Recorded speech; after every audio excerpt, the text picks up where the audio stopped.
मैंने सोचो सोचो में सारी जिंदगी निकाल दी।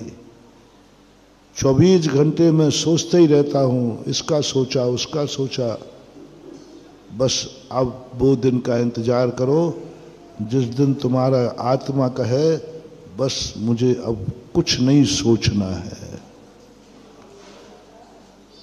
अब इसका अभ्यास आपको प्रतिदिन करना पड़ेगा। जैसे आप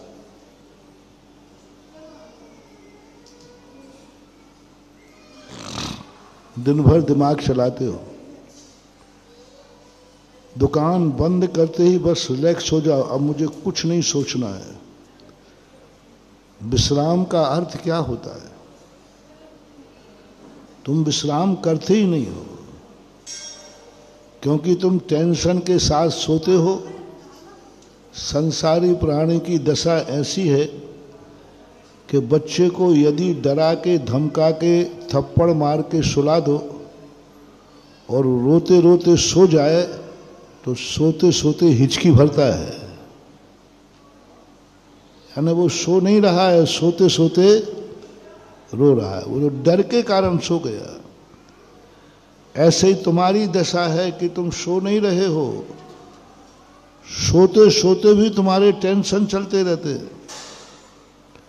विश्राम का अर्थ होता है रिलैक्स एकदम। अब मैं कोई चिंता नहीं करूंगा, दुकान बंद कर दी, दुकान का टेंशन दुकान में, मकान का टेंशन मकान में। जिस समय जो क्रिया कर रहे हो आपको उस समय वही उपयोग होना चाहिए।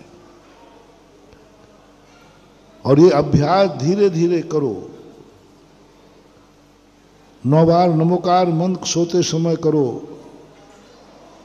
कोई भी कार्य, जैसे आप गाड़ी में बैठ गए, अब गाड़ी स्टार्ट हो चुकी है, सब विकल्प छोड़ दो ना। अब कल तक तो आने ही नहीं है तो छोड़ दो ना विकल्प, मैं कोई टेंशन नहीं करूंगा। अरे और कहीं छोड़ो या नहीं छोड़ो, मंदिर में प्रवेश करते ही अब मैं 24 घंटे में आध घंटे को मंदिर आता हूँ।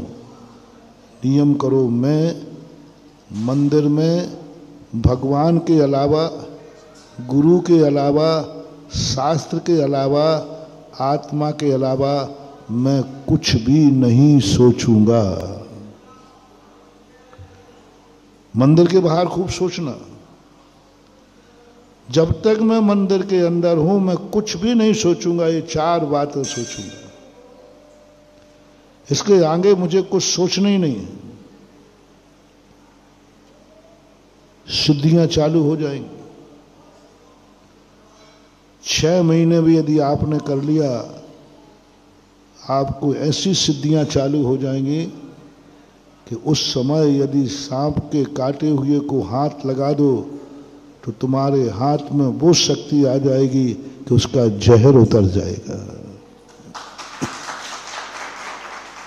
बीमार व्यक्ति के सिर पे हाथ रख दो तो उसकी बीमारी दूर हो जाएगी।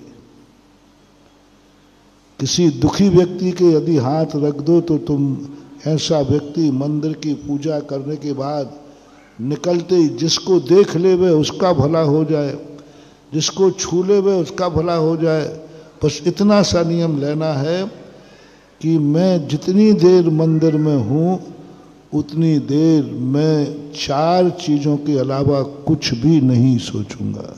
रिपीट करता हूँ, भगवान के संबंध में, गुरु के संबंध में, शास्त्र के संबंध में और आत्मा के संबंध में। बस इसके आगे मेरा सब त्याग है। मंदिर में हो जब तक कोई मंत्र नहीं फेरना, कोई जाप नहीं, कुछ नहीं करना। बस इतना ही, मैं मंदिर में कोई विकल्प नहीं करूंगा। आपको सिद्धियां चालू हो जाएगी।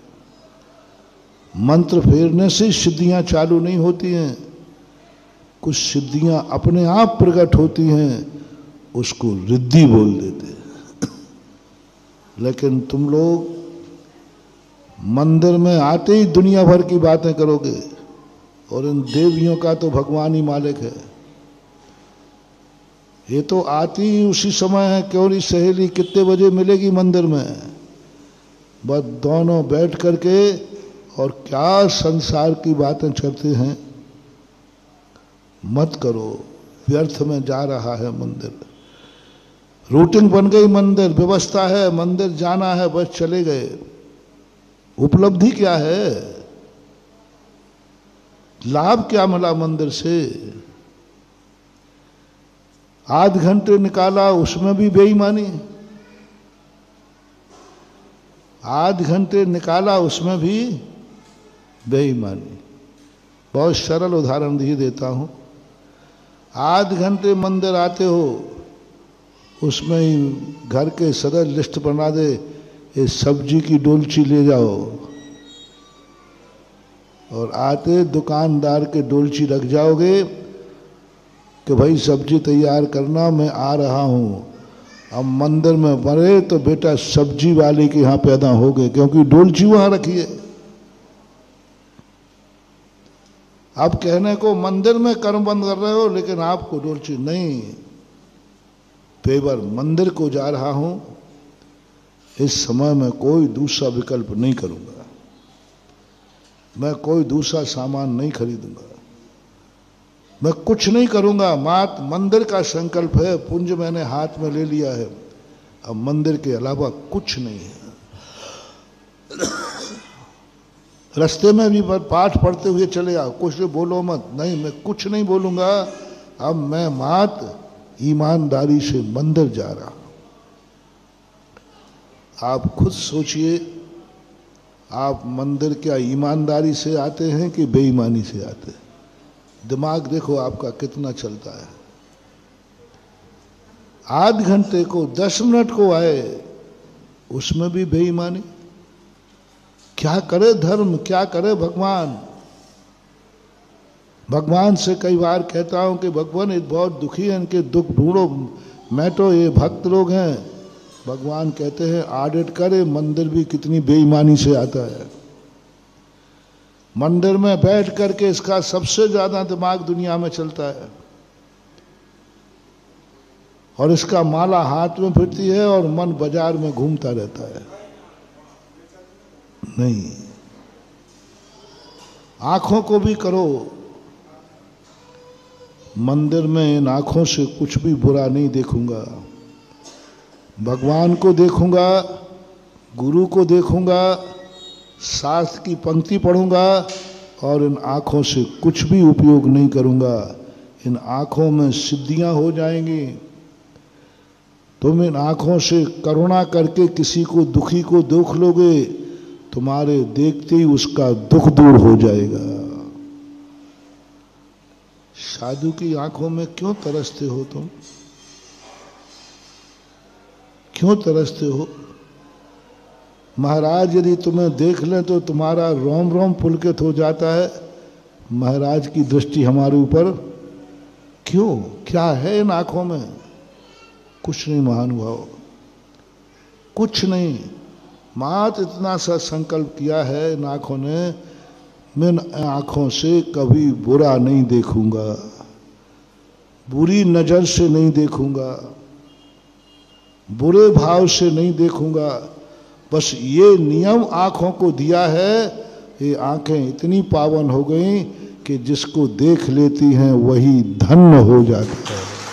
जय हिंद दोस्तों, अगर आपको मेरी वीडियो अच्छी लगती है तो प्लीज़ मेरे चैनल को लाइक, शेयर, सब्सक्राइब करिए और इसी तरह से अपना प्यार देते रहिए। धन्यवाद।